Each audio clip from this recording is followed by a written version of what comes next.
셋째는 분부한 모든 것을 가르쳐 지키게 하라는 것이다. 지키게 하라는 분부이다. 분부한 모든 것을 가르쳤다면 더 나아가 지키게 해야 한다. 그래야만 제대로 명령을 완수하는 것이다. 아무리 누락 없이 많이 배웠다 해도 지키지 않는다면 그 미션은 실패한 미션이다. 지키게 해야 한다. 지키게 하는 것이 능력이다. 누락 없이 가르칠 것을 다 가르쳤음에도 지키지 않는다면 무슨 소용이 있겠는가? 지키게 해야 한다. 지키게 하는 것은 어려운 일이다. 사람들이 말을 듣지 않는다. 그럼에도 지키게 해야 한다. 그 말씀을 지킴으로 말씀의 완성이 이루어지기 때문이다.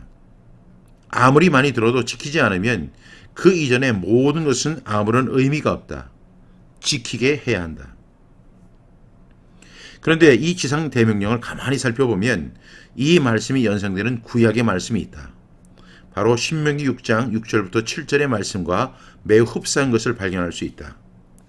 신명기 6장 6절부터 7절 말씀, 오늘 내가 네게 명하는 이 말씀을 너는 마음에 새기고 네 자녀에게 부지런히 가르치며 집에 앉았을 때이든지 길을 갈 때이든지 누워있을 때이든지 일어날 때이든지 이 말씀을 강론할 것이며, 하나님이 명하신 말씀을 먼저 마음에 새기고 그 다음 자녀들에게 부지런히 성경 암송을 가르치고 그리고 암송된 말씀으로 장소와 시간을 불문하고 하나님의 말씀을 강론하라는 것이다. 구약이나 신약이나 부지런히 가르치고 지키게 하는 것이 가장 중요한 핵심이다. 그러니까 구약에 신명기 6장 6절부터 7절의 말씀이 있다면 신약에는 마태복음 28장 19절부터 20절의 말씀이 있는 것이다.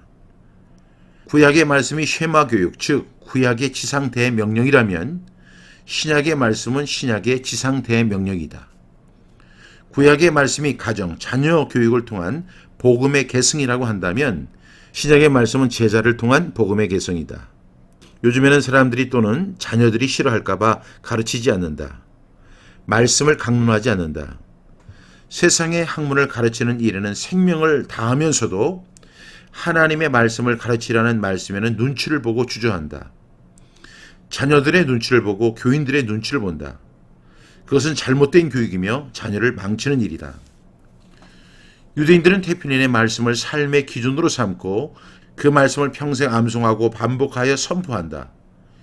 유대인들의 자녀들은 아침에 일어날 때부터 저녁에 잠자리에 들 때까지 태필린의 말씀을 선포하고 기도하고 잠자리에 들어간다. 만약 자녀가 밤을 새고 새벽에 집에 돌아왔다면 부모는 자녀가 돌아올 때까지 자지 않고 기다렸다가 지금이라도 태필린의 말씀을 선포하고 자거라 라고 말한다. 자녀들은 부모의 말씀에 의의를 제기하지 않고 순종하여 태필린의 말씀을 선포하고 잠자리에 든다. 이것이 수천 년을 이어온 유대인의 자녀 교육의 비밀이다. 유대인 부모들은 자식에게 하나님의 말씀을 암송하고 가르치는 일에 최선을 다한다. 만약 자식에게 최우선적으로 하나님의 말씀을 가르치고 순종하여 살아가도록 교육하기 전에 죽는 것도 부모로서의 역할을 다하지 못한 수치스러운 것으로 생각할 정도이다. 그만큼 자녀의 신앙교육을 최우선책으로 여긴다. 성장하는 교회, 정치된 교회. 코로나19 이전 나는 전국의 여러 교회에서 집회와 세미나를 인도해왔다. 그때 발견한 사실은 성장하는 교회, 정치된 교회의 차이가 분명하다는 것이다. 성장하는 교회는 숙제가 많다. 그러나 정치된 교회는 숙제가 없다. 교인들의 눈치를 보느라 일제히 숙제를 내주지 않는다. 우리가 생각할 때 숙제를 내주면 싫어하고 숙제가 없으면 좋아할 것이라는 예상은 빗나갔다. 성장하는 교회일수록 교인들에게 숙제가 많다. 새벽기도 나오라, 주일 성수하라, 헌금 생활하라, 11조하라, 목장에 참여하라, 은사를 통해 한 가지 이상의 봉사를 해라, 세미나에 참석하라, 교회 프로그램에 참여하라, 성경 공부를 하라 등등 끊임없이 강요하고 알려준다. 그러다 보니 성장하는 교회의 교인들은 교회와 함께 성장하게 된다. 분명한 것은 성장하는 교회의 교인들의 수준은 매우 높다는 것이다. 그렇기 때문에 교회도 성장하고 교인들도 성장하게 되는 것이다. 반면에 정체되고 성장하지 못하는 교회의 특징은 숙제도 없고 자신감도 없다. 교인들의 눈치를 본다. 그냥 예배에 참석하는 것만으로도 황송해하고 고마워한다. 그냥 어서오세요이다. 숙제도 없고 부담 일치를 주지 않는다. 그리고 교인들에게 너무 바빠서 주일 예배 참석하기도 힘든데 예배라도 나와주시니 참 감사하다라고 옹호한다. 본질의 말씀은 멀리하고 교회 식사나 교인들의 경조사가 주된 관심이 된다. 결국 교회도 죽고 교인도 죽게 된다. 그래서 작고 건강한 교회는 찾아보기 힘든 것이다. 교회의 생리상 작고 건강한 교회는 어렵기 때문이다. 교회가 건강하면 시간이 걸리더라도 반드시 성장하게 되어 있다. 교회가 건강하면 자라나게 되어 있다. 성장할 수밖에 없다. 교회가 성장하는 것은 당연한 것이다. 교회가 성장하지 못했다는 것은 어떤 부분에서든지 건강하지 못하다는 것을 입증하는 것이다.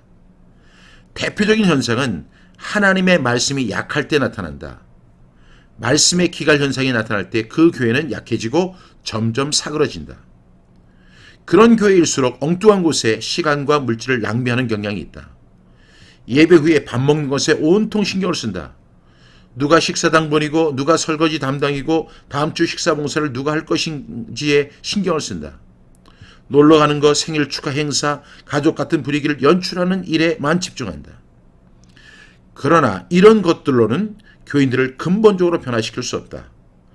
이런 것들은 생명력이 없기 때문에 교인들은 서서히 지쳐가고 결국 교인들은 말씀의 갈급함 때문에 교회를 떠나가게 된다. 교회에 밥을 먹기 위해 오는 사람이 없다는 사실을 기억하라. 식당이 밥을 먹는 공간이라면 교회는 말씀을 먹는 공간이다. 교회의 생명은 하나님의 말씀이다.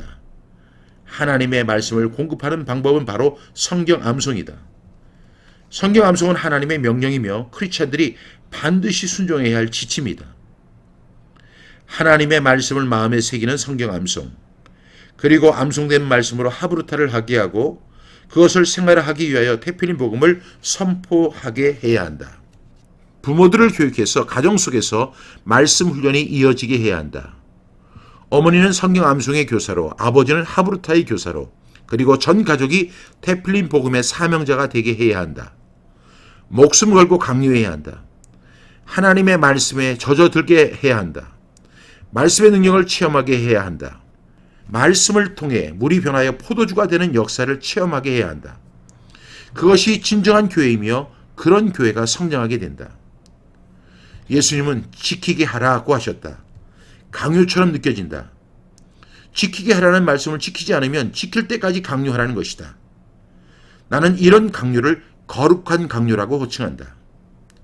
잘못되라고 하는 것이 아니라 잘되라고 강요하는 것이다. 얼마나 거룩하고 아름다운 강요인가. 거룩한 강요를 위해서는 목숨까지도 걸어야 한다. 거룩한 강요는 힘이 있다.